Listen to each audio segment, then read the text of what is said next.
Hello guys, how's it going? Hello, Joe. Hello, Joe. So we're here today to talk about the rather big news about the Aston Villa takeover finally coming to fruition. Dr. Tony Gier has... How are we pronouncing it? Gier.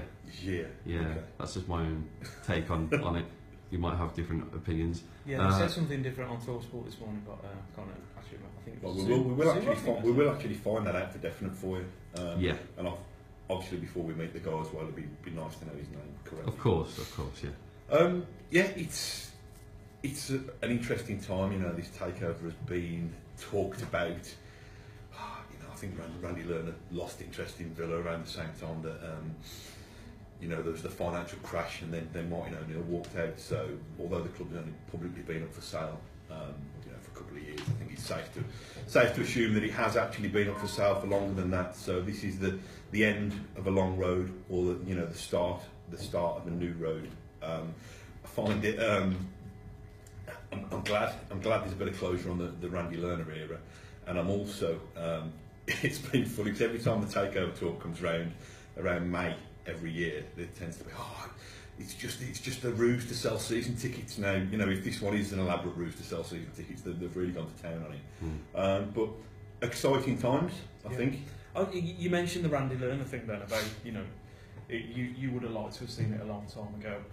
Just reading through his statement, we've got it in front of us and we've just printed it off to have a look at, but he himself says that, doesn't he? He wanted to get rid of Villa quite a long time ago for the right and for whatever reasons he had, personal and professional, and it's a shame that didn't happen. But it's a new beginning, isn't it? And I know a lot of people have got negative feelings towards Randy Lerner, but there's quite a heartfelt message in this, isn't there? Yeah, it's probably got lost a little bit, Randy Lerner's farewell statement amidst all that was going on last night. Typical Randy Lerner, isn't it?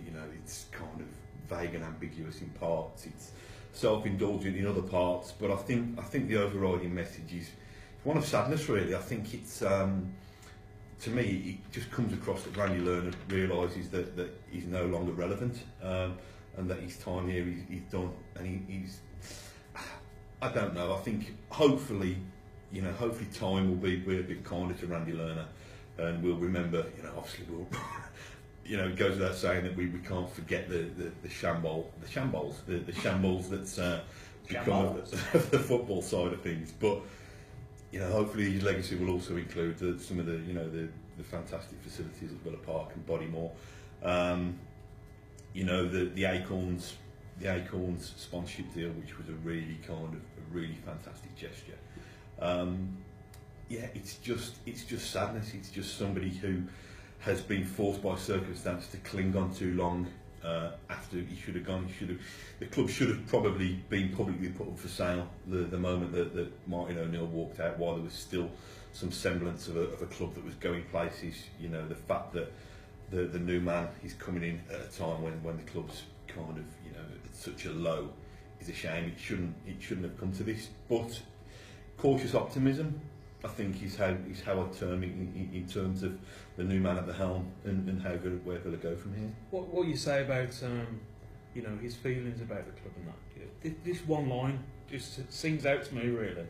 And finally being conscious of the popular and dark pastime of wondering aloud how much was spent or lost, I should like to think that I left behind value which will hopefully endure and benefit this beloved old club. It's very well written, isn't it? It's very kind of emotive. But as somebody who is, and it's not a secret, Aston Villa's very close to your heart. He obviously has got that same sense of. Yeah, I'm Mr. Cynical with Randy Lerner, so I'm sorry. So to me, that reads like it's cost me quite a few quid. It's cost me quite a few quid. So don't you forget that. Yeah. I might have messed up a lot of things, but my kid's inheritance. Has taken a bit of a battering because of it. So I'll ask you, Matt, what value did he leave to this club then? I think it's important for the history books to remember Randy Lerner for a number of reasons, but in terms of what he's written there, what value did he leave behind at Aston Villa? Well, Steve, it's very much a game of two halves, isn't it? The first 5 years of Randy Lerner, he actually gave the fan base encouragement that they could believe that they could dine at the top table, and they were so close. But for a couple of results here and there, they would have made that top four. Let's not forget it. Are we thinking Stoke at home? We're thinking Stoke at home, yeah, with two last minute goals. I think, if I remember rightly, they went to Manchester City at the back end of one season, and a victory would have put them in the top four as well. So it could, but for the bounce of a ball, but for Martin O'Neill's reluctance to play more than 13 players and alienate the rest, it could have gone so differently. It didn't. The goalposts were moved. Man City came along. Tottenham had a surge.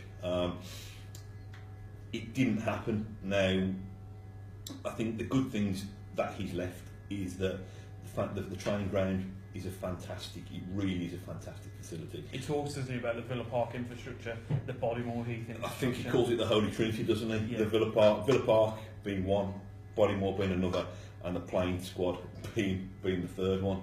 Now, we all know two of those are fantastic. The other one's a bag of... And it's not Bodymore, that's the clue. So, in the brutal, fickle world of football that he refers to himself as football being fickle, let's forget about Randy Lerner now. Yeah, he's gone. Yeah, yesterday's man. So, we've got to look ahead, haven't we? I think it's fair to say we're expecting a managerial appointment very soon. Yeah. I think it's fair to say that the bookies have already given anybody any value on placing a bet other than, Roberto Di Matteo, he's the name. It's not worth putting any money on it because he's just there. He's the favourite. It'd be surprised. There's got to be something in It'd be a that. surprise for it not to be Roberto Di Matteo. Our information is that. So breaking news: Mick McCarthy's just. Yeah, that's it. What was that, Dwight? You still think you've got a chance? Yes, it would be an amazing. Well, as much as it was a shock when Di Matteo's name kind of entered the frame and went to the top of the bookies list, it would be a major shock now if it's somebody other than Di Matteo. It's our information that he was interviewed by the new people last week. So I don't know. I've got mixed feelings about Di Matteo. Joe at the other end of the camera will probably tell you it was quite an entertaining season, wasn't it? Albion, the promotion winning season. Roberto Di Matteo at the Albion in the Championship was outstanding. Yeah, the situation is obviously different in as much as the playing squad that he inherited was very, very good squad, and Albion didn't have too much trouble bouncing back straight away. It's a real task he's got ahead of him clearly this summer. We'll be doing a piece later that will be looking at, Di Matteo signings at Albion, because I know. Don't get me wrong, they were mixed. They were very mixed. There was some there were outstanding signings. We're going to be looking at that. But there were some shockers as well. So yeah, well, don't waste too much time in case Nigel Pearson gets the job. Well, he's not. You're looking at the bookmakers. There's obviously a link there with Di Matteo. There's obviously something in it, but any board at this stage would be foolish to rule out people like David Moyes and Nigel Pearson. And I refuse to accept that it is as cut and dry as they're making out. But obviously, people know more about it than me. But he's obviously a favourite. At least when Villa Voice won the whole end singing "Have You Won the European Cup?" he can join in, can't he? By default, though, let's face it. Well, I could have won it with that. I mean, back on the subject of Tony Z. Yeah. Dr. X. The Doc. Dr. X. He's I like an like X-Man that. villain. I like that, Dr. X. Yeah. Dr. X. I think he's clearly coming in. We get the rhetoric about we want Villa to be competing in the top 6 of the Premier League, and that brilliant. I agree. Let's get the ambitions high, but a long way off from that. So let's get the structure in place that they can actually get back in the Premier League first. Yeah. And the new board are going to be judged instantly on this managerial appointment. It's the biggest managerial appointment that Villa have made in a generation. Doug, bless him, pulled off a masterstroke when he recruited Graham Taylor for the last time in the second tier. Villa need a real strong character in that dressing room. To be honest, they need somebody who's going to be the boss. We know we've been over and kind of ad nauseum the problems in that dressing room this season. Di Matteo, does he will he fancy it? Will he fancy knocking a few heads together? Will he be given the backing from above to do that? Is he a very similar character to Sherwood? What the kind of? And if so, is that a bad thing or a good thing? I think he's talking about Roberto Di Matteo. Yeah. I would consider Di Matteo to be a little more reserved. Okay. I think Shearer was a bit more flamboyant, wasn't he? And he's probably more of a thinking heart on his man. sleeve kind of guy. Yeah, probably the thinking man's Tim Sherwood. You know, I'm sure that I would think that his dressing room approach is charm, arms around the shoulder, rather than, you know, Teacup at your head. teacup in the temple. Shall we open it? Is there any questions that we've There are a got? few comments about the managerial situation as regards to the leading candidates. There's not too much support for Di Matteo. There's a lot of fans on here clearly that would like to see David Moyes. In a word or in a name, Matt, who would you go for? I'll go with the masses. I think David Moyes. I'm not just saying this to fall in with popular opinion. I think David Moyes would be the one. You know, there was a glimmer of hope when we found out that Keith Wirnes was involved, and you know that he's likely to be chief executive of the new Villa board. There was hope that he could use his contacts. You know, he obviously worked with Moyes at Goodison Park to try and make that happen. It looks like that's not the case. It's an interesting one because I'm always try and be as fair as possible to the new managers coming in. I personally do have reservations about Di Matteo. You know, whether he really does have the appetite to go in there and to knock those heads together. But you know, if the board decide that he's the man, then we've got to trust him. You know, it's such an important season for Villa, obviously in terms of what they do on the pitch, but it's like turning round, you know, a cruise liner, isn't it? It's been such a grim period that there has to be kind of a real positive vibe. If you were the person making that decision, if I was the person making that decision, the first and foremost thing in my mind would be, after everything that's gone on, the wave of feeling amongst the fans, why risk any appointment? Why would you make the slightest risk? And to me, he is a risk. David Moyes is not a risk. David Moyes is a solid candidate. I think to a certain extent Nigel Pearson is as well, but slightly less unproven in his managerial career. But Moyes knows how to set a club up, and there was a feeling when he left Everton and Roberto Martinez came in that actually, you know, how good was he at Everton? But he stabilised that club and he, you know, he took them to certain levels. But Martinez came in and had an impact, and certain people were saying, well, was Moyes all that? He went to Manchester United, Real Sociedad, and then it was like, well, maybe he wasn't. But if you look back, I've looked quite extensively into when he was at Preston and things, and everybody speaks really highly of the way he sets a football club up, the way his relationship with players, his discipline. I think Moyes is the most solid candidate out there, but I think in many ways it would be the hardest name for them to get on board. But if they could get him, they would be foolish not to have considered it.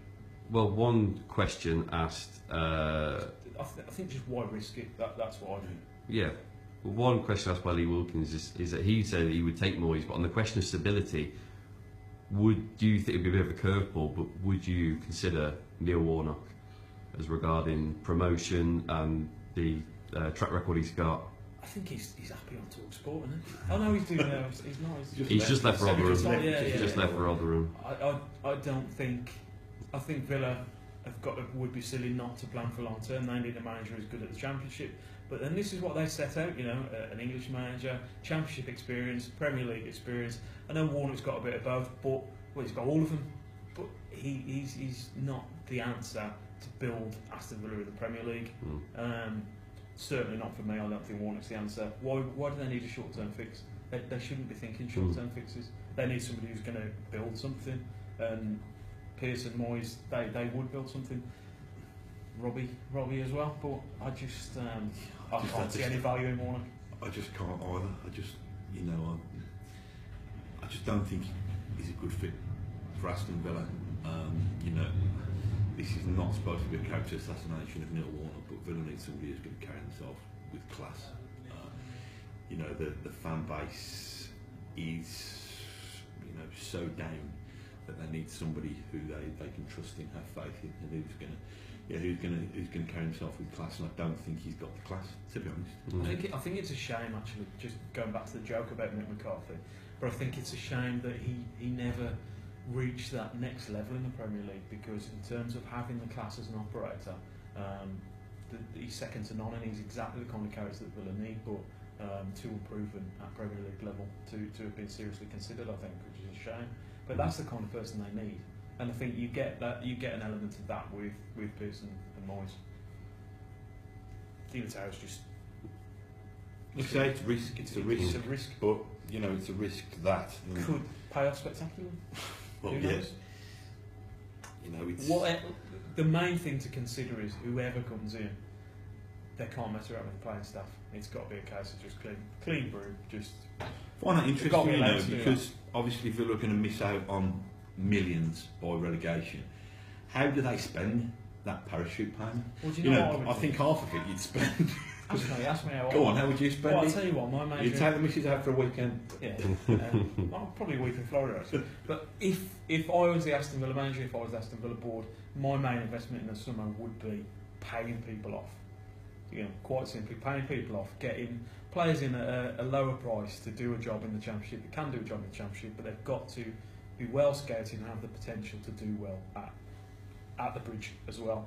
But they need to bridge. You know, the bridge level between Premier League and Championship. Right. But for me, pay these people off. Get rid of these players who are mercenaries, players who may have been there longer. It needs a fresh start. Now, you're not going to get rid of 25 players. One player who I would like to see redeem himself is Joe Lescott, because I still think he's got something to offer. I'm not sure the mix in the centre of that defence was right. I think he's made some really, really silly decisions this season. I'm not sure he's got the legs for it, to be honest. He's not been the worst player. And obviously, the Twittergate fallout has kind of magnified it massively. I'm not sure he's got the legs to play a really demanding, long Championship season. And I think the fan base, I'm not sure they'll forgive him, to be honest. With the right player alongside him, that experience could still be important. If that's the Wolves fan in you speaking, you're remembering Jolie from back in the day. Tony Pulis. I'm not actually remembering the Jolien Lescott who played for Albion last season as well. Player of the year. You don't suddenly become a bad player. You're right, his legs are not what they were. There's definitely an issue with pace, but that experience and the reading of the game that he's always had since a youngster, he's still got. But that Villa mix was just so wrong. And I think he was a victim of some bad performances. Well, that's fair enough. Got to go, man. That's why we. Well, the latest bomb squad. Isn't it? He could be a big player for Villa, and I'd like to see him do it. If he doesn't, then I'll have my hands up. But I think if he was in the Championship with Villa, he'd have a good season. But you're looking at players like your Ashley Westwood, your Kieran Clarks, some of these youngsters. These are the ones who are going to carry him through the season, and they have got a good enough team in principle. If you're quite brutal about getting rid of some of the players that come in who will see their future elsewhere, you need get rid, and you've still got the core. The whole squad needs surgery, doesn't it? Are we going to see the best of Rudy Gusted? Is Jordan Amavi going to be fit and still at Villa to provide the supply lines? Will Jordan Ayew still be there? Do Villa try and I say break the bank, but do they try and entice Ross McCormack? It's these things. You could look at any area of that squad and say that it needs improvement. Do they look at the new goalkeeper? Do they look at Marshall at Cardiff? It was interesting hearing Nigel Spink on the radio the other day saying that he doesn't think Brad Guzan or Mark Bunn should be Villa's first choice next season. Every single position in that team, you could name a new player. Now, Villa aren't going to have that luxury. They're not going to have the luxury. They've not got enough money to pay off 20 players. You mentioned Rudy Gusted, which is interesting because obviously he has performed at the Championship level, but he'll have a really good season next season. But you look at the two or three forwards floating around Villa, and Scott Sinclair really should be tearing up the Championship. He should be tearing up the Championship. Don't start me on Scott Sinclair, because I'm actually seething about Scott Sinclair, because I think fair play to him, he hasn't been an idiot all over Twitter and social media. He's gone home, watched Coronation Street with his wife, and kept his head down. But he has been as anonymous on the field as he's been off the field, and I think he's escaped criticism when he should. A little bit of spark in him. I'm not saying he'd have single-handedly rescued Villa from relegation. I don't think anybody would have done that, but he could have at least showed us that he's on the pitch. Championship level, he should be tearing. Well, he should be tearing up in a lower Premier League level. To be honest, he's done it before. But nobody was. He's done it before, wasn't he? And they're all due a really big season. The ones who stay. You look at Grealish.